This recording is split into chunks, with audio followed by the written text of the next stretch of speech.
बिस्मिल्लाहिर्रहमानिर्रहीम। Grade 7 general science book की तरफ आते हैं। प्रीवियस लेक्चर में हमने प्लांट सिस्टम और प्लांट सिस्टम में जो रूट सिस्टम था वो हमने पढ़ लिया था। आपको बेहतर तरीके से समझा दिया था कि रूट सिस्टम क्या है, इसमें कौन कौन से हिस्से हैं। एपिडर्मिस, कॉर्टेक्स है। कॉर्टेक्स रूट के अंदर जो स्टोरिंग एरिया है जहाँ पे खुराक स्टोर होती है।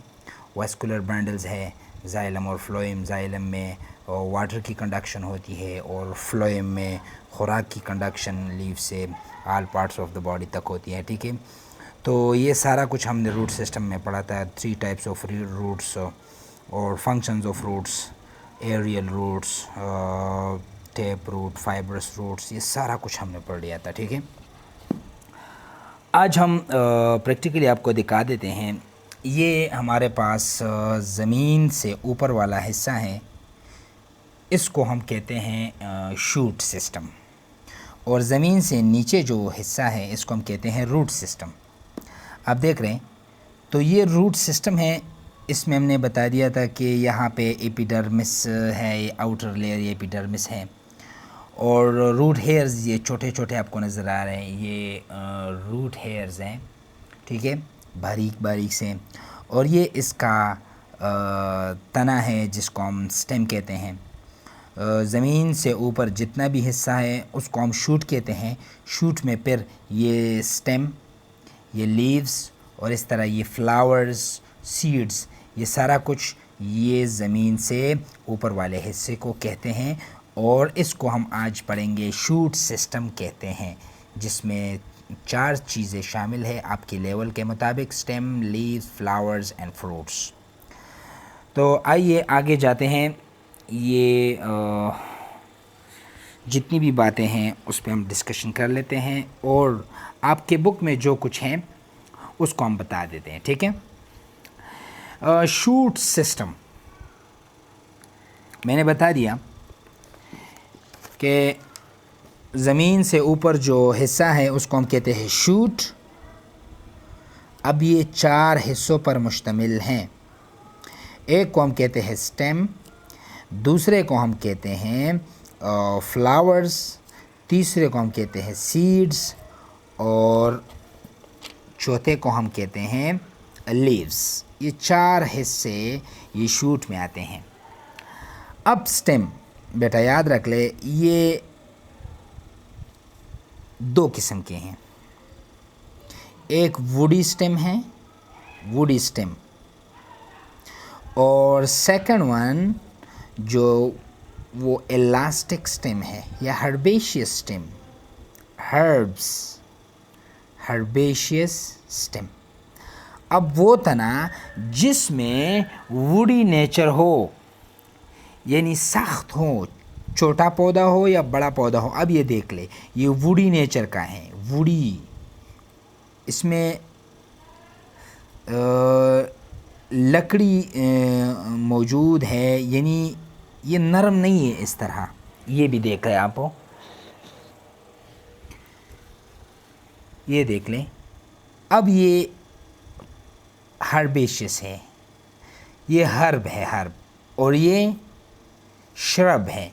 ठीक है, तो इसमें वुडी नेचर है, ये लकड़ी सख्त है, और ये प्लांट है। प्लांट में तो लकड़ी होते हैं ना, तो यहाँ पे ये नरम है, इलास्टिक है, तो इसको हम हर्बेशियस स्टेम कहते हैं। यहाँ से लेके यहाँ तक ये स्टेम है, और ये इसके ऊपर लीव्स है या ब्रांचेस हैं। तो यहाँ से लेके यहाँ तक ये स्टेम है, लेकिन ये वुडी नेचर के हैं, इसलिए हम इसको कहते हैं वुडी स्टेम, और इसको हम कहते हैं हर्बेशियस स्टेम। ये सख्त नहीं होता। देख ले यहाँ पे, अगर मैं इसको इस तरह बेंड कर दूँ तो शायद ये कट ऑफ हो जाए। ठीक है, कट जाने का ख़दशा है। अच्छा, ये तो 2 टाइप्स हो गए इसके। बात समझ आ रही है आप लोगों को? इसके अलावा इलास्टिक को हर्बेशियस और फ्लेक्सिबल शूट या स्टेम भी हम कहते हैं। अब इसकी मिसालें क्या हैं? आपकी बुक में मौजूद है डेजीज़, गुल दाऊदी, इसको हम कहते हैं गुल दाऊदी, गुलदाउदी जो गुलाब के फूल होते हैं या उसी तरह जितने भी फूल है, ग्रेसेस है, ग्रेस जानते हैं, घास, ये भी इलास्टिक या हर्बेशियस स्टेम के हैं। और सीरियल्स जितनी भी दालें हैं, हाँ दाल आप जानते हैं ना, तो इनका जो तना होता है ये हर्ब्स या इलास्टिक होता है, इसलिए इन पौधों को हम कहते हैं हर्बेशियस स्टेम, या इस तने को हम हर्बेशियस स्टेम कहते हैं। अब वुडी स्टेम वो स्टेम होता है जिसमें तना इसमें मजबूती होती है और लकड़ी इसमें मौजूद होती है, यानी नरम नहीं होते ये तने, तो इसको हम फिर कहते हैं वुडी स्टेम। बात समझ आ रही है? और इसकी मिसालें हैं जितने भी बड़े बड़े ट्रीज़ हैं और श्रब्स हैं, श्रब्स झाड़ियाँ जिसको हम कहते हैं, मैंने आपको दिखा दिया। ये एक छोटा सा पौधा है लेकिन इसका तना वुडी है, सख्त है। बात समझ आ रही है आपको? अब इसकी शक्ल क्या है, स्ट्रक्चर, साख्त क्या है स्टेम का, याद रख ले। इसको मैं यहाँ से काट के आपको दिखा देता हूँ। माइक्रोस्कोप और लैब वाले इसको यहाँ पे थिन स्लाइड काट लेते हैं और माइक्रोस्कोप के नीचे इसको ऑब्जर्व करते हैं। तो यहाँ से आपको स्टेम के इस तरह हिस्सा नज़र आएगा, देख ले यहाँ पे, इसको इस तरह माइक्रोस्कोप में जब आप देखेंगे तो आपको इस तरह का हर पौधे का ये वास्कुलर बंडल्स और ये पित वगैरह इसमें थोड़ा सा चेंजेस होता है, लेकिन ये वास्कुलर बंडल्स और ये चीज़ें इस तरह आपको नज़र आएगी माइक्रोस्कोप में। तो इसके कितने हिस्से हैं? एपिडर्मिस हैं, ये आउटर जो हिस्सा है यहाँ पे, ये बाहर से, इसको हम एपिडर्मिस कहते हैं। दरमियान में पित्त मौजूद है। पित्त का क्या काम है? एपिडर्मिस का क्या काम है? Epidermis it protects the inner parts of the stem, अंदर जो बारीक हिस्से हैं इसकी हिफाजत करता है ये एपिडर्मिस। पित्त का क्या काम है? यहाँ पे इस इलाके को हम कहते हैं पित्त, तो इट स्टोर्स द फूड, यहाँ पे खुराक स्टोर होती है। और ये जो ब्लू आपको नज़र आ रहा है, अपनी बुक में देख ले, ये फ्लोएम है, और ये रेड आपको जो नज़र आ रहा है ये जाइलम है। इन दोनों को कलेक्टिवली हम क्या कहते हैं? Vascular bundles. अब इनका क्या काम है? It conducts the water from roots. यहाँ पे आप देख लें ये रूट से कनेक्टेड है, ये रूट से ना, जड़ है ना। अब इन जड़ों में जो पानी ऊपर आता है ना, तो इसके अंदर ये वास्कुलर बंडल्स हैं, ये एक पाइप की तरह इसमें मौजूद है यहाँ पे। तो इसके ज़रिए पानी ये ऊपर चला जाता है, जहाँ पे भी पौधे को ज़रूरत होती है तो ये पानी वहाँ तक पहुँचता है। अब ऊपर लीव्स में, इसके ऊपर यहाँ पे खुराक तैयार होता है सक्रोज की शक्ल में। अब ये सक्रोज की शक्ल में पौधे में जहाँ पे भी ज़रूरत होती है खुराक की, तो वो flow of sucrose occur in phloem. बात समझ आ रही है आपको? डिटेल में ज़्यादा नहीं जाते, फिर आप ये टॉपिक रह जाती है, ठीक है। अच्छा, ये हो गया इसकी साख्त। अब इसका फंक्शन क्या है स्टेम का? एक फंक्शन ये है कि इट गिव सपोर्ट, ये सहारा देता है पौधे को, ये सहारा देता है, पौधा मजबूती से खड़ा रहता है, ठीक है। बारिश बरसती इसके ऊपर या तूफ़ान आता है, लेकिन ये मजबूत स्टेम की वजह से ये पौधा अपनी जगह पे मौजूद होता है और सरवाइव कर रहा होता है, ठीक है। दूसरा फंक्शन ये है कि स्टेम में जाइलम और फ्लोएम है, कंडक्शन का काम करता है, ट्रांसपोर्ट का। ऊपर से खुराक नीचे आता है रूट्स की तरफ, ब्रांचेस की तरफ, और लीव्स, कहीं पे भी इसकी खुराक की ज़रूरत हो तो वो खुराक वहाँ पे पहुँचता है। और रूट से ऊपर लीव्स की तरफ और पौधे के हर हिस्से की तरफ ये जाइलम की वजह से कंडक्शन ऑफ वाटर ये होता है, ठीक है। तो ये सपोर्ट और conduction of food and water, ये दो काम स्टेम के ये दो काम हो गए, ठीक है। अच्छा, इसके अलावा स्टेम में आपने देखा है लीव्स भी मौजूद होते हैं। क्या मौजूद होते हैं? लीव्स। ये आप देख लें, इसको हम पत्ते कहते हैं। ठीक है, इसकी बात करते हैं। इसकी जो साख्त है वो मैं आपको प्रैक्टिकल बता देता हूँ। अच्छा, ये देखें,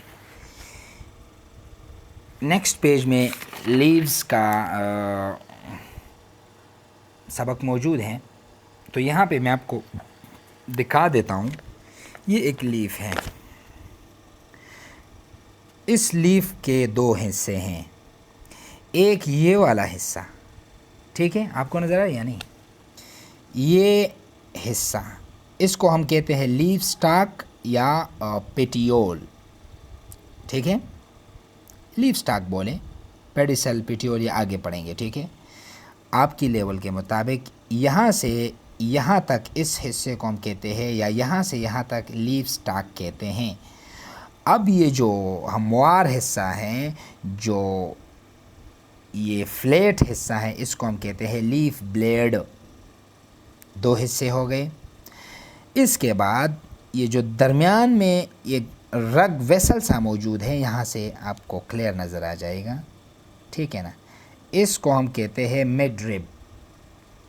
और ये जो वेन्स हैं और ये मिडरिब हैं, इसका फंक्शन क्या है? इसमें कंडक्शन होती है, वाटर और फ्लोएम यहाँ पे मौजूद होते हैं। तो लीफ ब्लेड में ये कंडक्शन, ये इन मिडरिब और ये वेन्स की वजह से ये कंडक्शन होती है पौधे में और लीव्स में। ये काम हो गया इसका। अब दूसरा फंक्शन इसका ये है कि it give support to the leaf. इसकी वजह से ये लीफ, ये इसको सहारा मिला हुआ है, ये वेन्स और मिडरिब की वजह से। बात समझ आ रही है? अब दूसरी बात ये है, लीफ का एक अपर हिस्सा है और एक नीचे वाला हिस्सा है। अपर जो हिस्सा है इसको हम अपर एपिडर्मिस कहते हैं, ये देख ले। नीचे लोअर एपिडर्मिस इसको हम कहते हैं। ठीक है ना। अब अपर एपिडर्मिस में ज़्यादातर स्टोमेटा मौजूद नहीं होते, छोटे छोटे सुराख होते हैं, वो लोअर एपिडर्मिस में मौजूद होते हैं। यहाँ पे माइक्रोस्कोप के ज़रिए आपको छोटे छोटे सुराख नज़र आएंगे, उनको हम क्या कहते हैं? स्टोमेटा। क्या कहते हैं? स्टोमेटा। ठीक है। अब इस स्टोमेटा में इस तरह के दरवाज़े भी मौजूद हैं। ठीक है, और इन दरवाज़ों को हम कहते हैं गार्ड सेल्स, हिफाजती खुलिए, गार्ड सेल्स। इसका इन गार्ड सेल्स का काम ये है कि दिन के वक्त ये स्टोमेटा ओपन करता है और रात के वक्त ये स्टोमेटा बंद कर लेते हैं। ठीक है, ये इन गार्ड सेल्स का काम है। ये माइक्रोस्कोपिकली यहाँ पे लाखों की तादाद में मौजूद है, लेकिन हमें माइक्रोस्कोप के बगैर नज़र नहीं आ रहे। ठीक है, इसके अलावा यहाँ पे एक सरफेस है एपिडर्मिस के ऊपर, जिसको हम क्यूटिकल कहते हैं। एक एक्स्ट्रा लेयर हैं, और ये इसलिए हैं कि पौधे से ज़्यादा पानी खारिज ना हो। तो इसको हम क्या कहते हैं? क्यूटिकल। बात समझ आ रही है? ये सारा किस्सा मैंने बता दिया, ये बुक में मौजूद हैं। मैं आपको बता देता हूँ। अच्छा, ये देख ले। अब ये लीफ है, ये इसका मिडरिब है, ये इसके वेन्स हैं, और ये सारा लीफ ब्लेड है, मैंने बता दिया। ये हिस्सा लीफ स्टॉक है। ठीक है, और अब इस लीफ को मैं इस तरह काट लेता हूँ। फॉर एग्ज़ाम्पल मैंने यहाँ पे काट लिया। ठीक है, माइक्रोस्कोप में इसकी हम इस तरह स्टडी कर लेंगे। तो यहाँ पे ये हिस्सा और ये जो आपको नज़र आ रही है, ये थिन सा हिस्सा, माइक्रोस्कोप में आपको बिल्कुल इसी तरह ये नज़र आएगा। ठीक है, माइक्रोस्कोप में आपको लार्ज नज़र आएगा। तो ये एपिडर्मिस है और ये भी एपिडर्मिस है, lower epidermis, upper epidermis. Lower epidermis में स्टोमेटा भी मौजूद है, ओपनिंग एंड क्लोजिंग इसका काम है। और दरमियान में ये जो ग्रीन खुली आपको नज़र आ रहा है, इनको हम कहते हैं मीज़ोफिल सेल। और यहाँ पे फोटोसिंथेसिस होती है, खुराक यहाँ पे तैयार होता है सक्रोज की शक्ल में, और पूरे बॉडी को, पूरे प्लांट को ये सक्रोज पहुँचाना फ्लोएम का काम है, वो हमने बता दिया है। यहाँ पे जाइलम है, देख लें, यहाँ पे फ्लोएम भी मौजूद है। हम यहाँ नहीं देख सकते इन सारी चीज़ों को, लेकिन माइक्रोस्कोप में जब हम इसको स्टडी करना चाहेंगे तो ये सारी चीज़ें हम देख सकेंगे। इससे ज़्यादा और भी बहुत सी चीज़ें हैं, वो अपर क्लास में आप पढ़ेंगे। ठीक है। एक प्लांट है जिसका नाम है कैक्टस। ये ज़्यादातर कब्रिस्तान और खुश्क इलाकों में पाए जाते हैं और ये इसके ऊपर स्पाइन्स होते हैं। वजह यह है कि यहाँ पे पानी की मिकदार कम होती है, तो इस वजह से ये इनका जो स्टेम है ये फ्लैशी है और ये लीव्स ये स्पाइन की तरह है, ताकि ज़्यादा पानी ट्रांसपायरेशन के ज़रिए ज़्यादा पानी ना निकले और ये पौधा खुश्क ना हो जाए। ठीक है। और ये ग्रीन हिस्सा फोटोसिंथेसिस का अमल यहाँ पे होता है। ये एक पौधा है जो सरगोदा में पाकिस्तान का सबसे बड़ा बेनियान ट्री है। सरगोदा में तकरीबन 1000 एरियल रूट्स हैं इसके, 1000 जो हवा में जो इसके रूट्स हैं, प्रीवियस लेक्चर में मैंने क्लियर किया है। तो और 3 एकड़्स का हिस्सा ज़मीन का इसने घेरा हुआ है, 3 एकड़्स। अब 1 एकड़ बराबर हैं ACRE तकरीबन 8 कनाल के। अब 1 कनाल बराबर है 20 मरले के, तो तकरीबन 162 या 64 मरले की ज़मीन इस पौधे ने घेरी हुई है। ठीक है। तो ये MCQs के लिए इम्पोर्टेंट है। Banyan tree of Sargodha is the largest tree in Pakistan. Okay. So ये एक्सटर्नल स्ट्रक्चर ऑफ लीफ है और ये इंटरनल स्ट्रक्चर ऑफ लीफ है। ये पौधे के 2-3 हिस्से हैं, 2 root system and shoot system, सारा कुछ हमने बता दिया आपको, और इसकी साख्त और फंक्शन। यहाँ पे एक वीडियो मैं आपको दिखाना चाहूँगा, ये आप देख लें। ये एक स्टोमेटा है, बिल्कुल क्लियरली ये आप देख लीजिए। अब ये स्टोमेटा क्लोज हो रहा है, देख लें आप खुद। ये लीफ का एपिडर्मिस है, लोअर एपिडर्मिस, और ये स्टोमेटा आपने देख लिया, यहाँ पे ये स्पेस कम हो रहा है, and this is known as the closing of stomata. रात के वक्त ये स्टोमेटा क्लोज होते हैं और दिन के वक्त ये स्टोमेटा ओपन होते हैं, ताकि गैशियस एक्सचेंज हो और पानी वो खारिज हो। अब एक लीफ में लाखों की तादाद में ये स्टोमेटा मौजूद होते हैं। माइक्रोस्कोप के ज़रिए आपने ये स्टोमेटा, ये गार्ड सेल्स हैं और ये इसकी क्लोजिंग है। बात समझ आ रही है आपको? ठीक है। उम्मीद करते हैं आप यहाँ तक क्लियर होंगे। हमारे साथ रहिएगा। नेक्स्ट लेक्चर में इंशाल्लाह हम पढ़ेंगे ट्रांसपोर्ट एंड ट्रांसपिरेशन। तो आप हमारे साथ रहिएगा, हम आपको डिलीवर करते जाएंगे। हमें दुआओं में याद रखिएगा। अल्लाह हाफिज़।